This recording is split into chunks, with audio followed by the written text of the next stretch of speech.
مولانا طارق جمیل صاحب ایک روایت بیان کرتے ہیں، کہتے ہیں جب رسول اللہ صلی اللہ علیہ وسلم کی وفات میں 1 ہفتہ باقی رہ گیا تو صحابہ کرام آئے، سیدنا عبداللہ ابن مسعود آئے اور آ کر اللہ کے نبی صلی اللہ علیہ وسلم کے پاس بیٹھے. آپ نے اپنے اصحاب کو دیکھا تو آپ کی آنکھوں میں آنسو آ گئے اور کہا میں تمہیں اللہ کے حوالے کرتا ہوں. سیدنا ابن مسعود نے فرمایا اے اللہ کے نبی یہ تو الوداعی گفتگو لگ رہی ہے، لگتا ہے اب آپ ہم سے جدا ہونے والے ہیں، آپ ہمیں اپنے کفن دفن غسل کے بارے میں حکم جاری فرمائیں. فرمایا میرا غسل میرے اہل بیت دیں گے. کہا کفن کون دے گا؟ کہا کفن بھی میرے اہل بیت دیں گے. کہا جنازہ کون پڑھائے گا؟ کہا جب غسل اور کفن سے فارغ ہو جاؤ تو حجرہ عائشہ میں سے تم سارے نکل جانا، مجھے اکیلے یہیں پر چھوڑ دینا، سب سے پہلے میرا جنازہ اللہ پڑھے گا. جب آپ کے جانے میں 1 ہفتہ باقی تھا دنیا سے تو صحابہ آئے، عرض کی یا رسول اللہ، تو آپ نے ان کو دیکھا تو آپ کی آنکھوں میں آنسو آ گئے. تو آپ نے کہا میں تمہیں اللہ کے سپرد کرتا ہوں، اللہ تمہارا ساتھی ہوں. تو عبداللہ بن مسعود نے پوچھا کہ یا رسول اللہ یہ تو باتیں رخصتی کی ہیں، جیسے جانے کا وقت قریب آ چکا ہے، تو آپ کو غسل کون دے گا؟ کہا میرے اہل بیت مجھے غسل دے. آپ کو کفن کون دے گا؟ کہ میرے اہل بیت مجھے کفن دے. آپ کو قبر میں کون اتارے گا؟ کہ میرے اہل بیت مجھے اتارے. آپ کا جنازہ کون پڑھے گا؟ جس پر آپ کی آنکھوں میں آنسو آ گئے. یہ حجرہ عائشہ بتا رہا ہوں، یہ حجرہ عائشہ، اما عائشہ کا حجرہ کیا حجرہ ہے. تو آپ کی آنکھوں میں آنسو آ گئے. تو آپ نے کہا تمہارے نبی کا جنازہ ایسے نہیں ہو جیسے ہمارے ہوتے ہیں، ابھی بتانے لگا. تو آپ نے کہا جب تم مجھے غسل دے دینا تو تم سارے باہر نکل جانا، سب سے پہلے اللہ میرا جنازہ پڑھے گا. تو حجرہ عائشہ وہ ہے جہاں اللہ تعالیٰ مکان اور زمان ہے، لہذا اس کا جنازہ پڑھنا وہ جانے اور اس کا رسول جانے. میں تو تمہیں خبر صحیح سنا رہا ہوں. کہا کہ سب سے پہلے میرا اللہ جنازہ پڑھے گا، اس کے بعد جبریل اور میکائیل اور اسرافیل اور عرش کے فرشتے مقرب وہ آئیں گے اور میرا جنازہ پڑھیں گے. پھر 7 آسمان کے فرشتے اتریں گے اور میرا جنازہ پڑھیں گے. اس کے بعد پھر تم پہلے مرد آنا، چارپائی کے ساتھ کھڑے ہو کر میرے لیے دعا کرنا، اللہ اکبر. نماز کی نیت یہ نہیں ہوا. پھر جب مرد ختم ہو جائیں تو عورتیں آنا، جب عورتیں ختم ہو جائیں تو بچے آنا، جب بچے ختم ہو جائیں تو تمہارے نوکر ملازم غلام آئیں گے. پھر اس کے بعد مجھے اللہ کے سپرد کرتے ہیں. یہ ازواج کا مقام بتا رہا ہوں. انا للہ و انا الیہ راجعون، انا للہ و انا الیہ راجعون، انا للہ و انا الیہ راجعون. بھائی یہ کہاں ہے؟ اس کی حقیقت کیا ہے؟ اس کی اصل کیا ہے؟ یہ من گھڑت جھوٹی روایت ہے. لا حول ولا قوة الا باللہ، انا للہ و انا الیہ راجعون. پھر اس کے بعد فرشتے پڑھیں گے، پھر اس کے بعد صحابہ تم آنا، پھر عورتیں آئیں گی، پھر بچے آئیں گے. کیا یہ رسول اللہ صلی اللہ علیہ وسلم کا فرمان ہے یا آپ کی طرف منسوب جھوٹ اور من گھڑت ہے جو لوگوں نے تلاش کے آپ کے ذمہ لگا دیا؟ ایک اور روایت سناتے ہیں کہ اللہ تعالیٰ نے کائنات کی تخلیق سے 1000 سال پہلے سورۃ یاسین کی تلاوت کی، اور اس میں کیا ہے؟ انک لمن المرسلین. انک قریب کو کہا جاتا ہے جو سامنے کھڑا ہو. تو جب زمین بھی نہیں تھی، آسمان بھی نہیں تھا، کائنات بھی نہیں تھی، اللہ اپنے حبیب کو وجود دے کے اپنے سامنے کھڑا کر کے کہہ رہا تھا تو میرا رسول ہے. اللہ کے حبیب پیدا ہوئے سیدہ آمنہ کے گھر، اور یہاں یہ کہہ رہے ہیں کہ نہیں، کائنات کے وجود سے پہلے، زمین و آسمان کی تخلیق سے پہلے، آدم اور بنو ہاشم کی تخلیق سے پہلے اللہ نے اپنے نبی کو پیدا کر کے اپنے سامنے کھڑا کر لیا. یہ جھوٹ نہیں تو کیا؟ نہیں، زمین آسمان کی پیدائش سے پہلے سورہ یاسین کی تلاوت فرمائی. آپ کی پیدائش تو ہو رہی ہے آج سے 1425 سال پہلے، اور نہ زمین تھی نہ آسمان تھا، ہے نہ عرش تھا نہ فرش تھا، نہ فلک تھا نہ چاند تھا، نہ سورج تھا نہ تارے تھے. ایک اللہ تھا. اللہ جب زمین آسمان نہ ہو تو آدم کہاں سے آئیں گے؟ آدم کہاں سے آئیں گے؟ عرب کہاں سے آئیں گے؟ بنو ہاشم کہاں سے آئیں گے؟ عبداللہ کہاں سے آئیں گے؟ آمنہ کہاں سے آئیں گی؟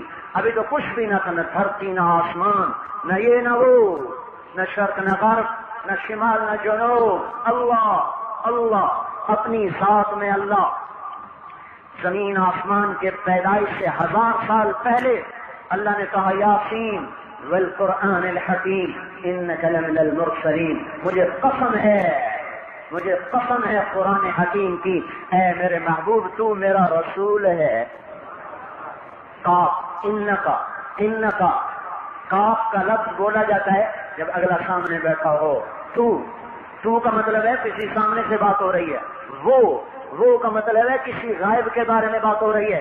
تو اللہ کہہ رہا ہے انکا آپ، اے میرے محبوب آپ، اے میرے محبوب تو۔ یہ من گھڑت قصہ نہیں، من گھڑت روایت نہیں، تو اور کیا ہے؟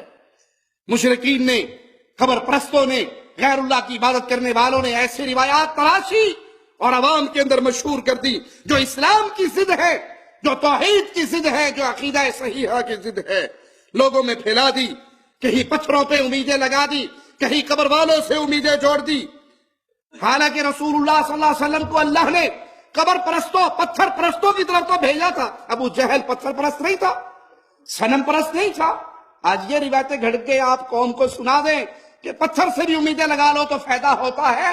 آپ آئے ہی پتھر کے پجاریوں کو صنم پرستی سے ہٹا کر اللہ کی عبادت کی طرف منہ موڑنے کے لیے، لوگوں نے اس کو اپنی خواہشات پوری کرنے کے لیے عوام میں مشہور کیا، توحید کو مٹانے کے لیے، شرک کو پھیلانے کے لیے۔ یہ ایک گھناؤنی سازش ہے لوگوں کی۔ اللہ کے لیے شریعت اسلامیہ تم سے ڈیمانڈ کرتی ہے تحقیق کے دامن کو کبھی نہ چھوڑو، اس دین کا علم حاصل کرو، قرآن کا علم حاصل کرو، احادیث رسول صلی اللہ علیہ وسلم کا علم حاصل کرو، اپنی اولاد کو قرآن اور حدیث کا علم سکھاؤ۔ تم مر کے دنیا چھوڑ جاؤ گے، اگر تمہارے بچوں نے قرآن اور حدیث کا علم سیکھا ہوگا، تمہارے مرنے کے بعد تمہارے لیے دعائیں کرتے رہیں گے۔ تمہارے مرنے کے بعد دین اسلام کی جتنی خدمت کریں گے وہ اپنے آپ تمہارے اکاؤنٹ میں ٹرانسفر ہوتا رہے گا۔ آج اپنی آخرت کے لیے کچھ کرو، آج اللہ کی وحدانیت کے لیے غور اور فکر کرو، اس تحریک کو عام کرنے کے لیے اپنی ہر صلاحیت کو استعمال میں لے آؤ۔ اللہ سے دعا ہے اللہ ہمارے گناہوں کو معاف فرمائے، اللہ ہماری خطاؤں کو معاف فرمائے، اللہ ہمیں زندہ رکھے، ایمان پہ رکھے، توحید کا عقیدہ توحید کا، لا الہ الا اللہ کے پیغام کا خادم بنا کے رکھے۔ جب تک زندہ رہیں ہماری جان، ہمارا مال، ہماری صلاحیتیں، ہمارا ایک ایک لمحہ خالق و مالک کی عبادت میں گزرے۔ پیارے بھائیوں، یہاں پہ یہ جملہ یاد رکھنا، آپ دنیا کا کوئی کام بھی کریں اس کو سیرت محمد الرسول اللہ کے مطابق کریں تو آپ کا وہ عمل آپ کے لیے قیامت کے دن باعث اجر و ثواب ہوگا۔ سیدہ زینب کا بڑا عجیب جملہ ہے، وہ سنا کے اپنی بات ختم کرتا ہوں۔ فرماتی ہیں بہترین عبادت وہ ہے جو بستر پہ کی جائے، گدے پہ کی جائے، بہترین عبادت۔ کیا خیال ہے جب انسان سونے کے لیے بستر پہ جاتا ہے تو وہاں وہ تراویحیں پڑھتا ہے؟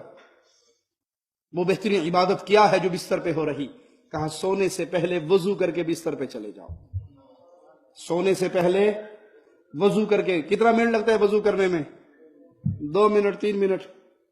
وضو کر کے بستر پہ چلے جاؤ۔ تم وضو کر کے بستر پہ جاؤ گے، سونے کے اذکار پڑھ کے لیٹو گے، اللہ ایک فرشتہ بھیجے گا جو تمہارے بستر میں تمہارے ساتھ رات گزارے گا، شیطان کو قریب آنے نہیں دے گا۔ اور رات کو جب جب تم کروٹیں بدلو گے، ہر کروٹ پہ تمہارے لیے گناہوں کی معافی کا سوال کرتا رہے گا۔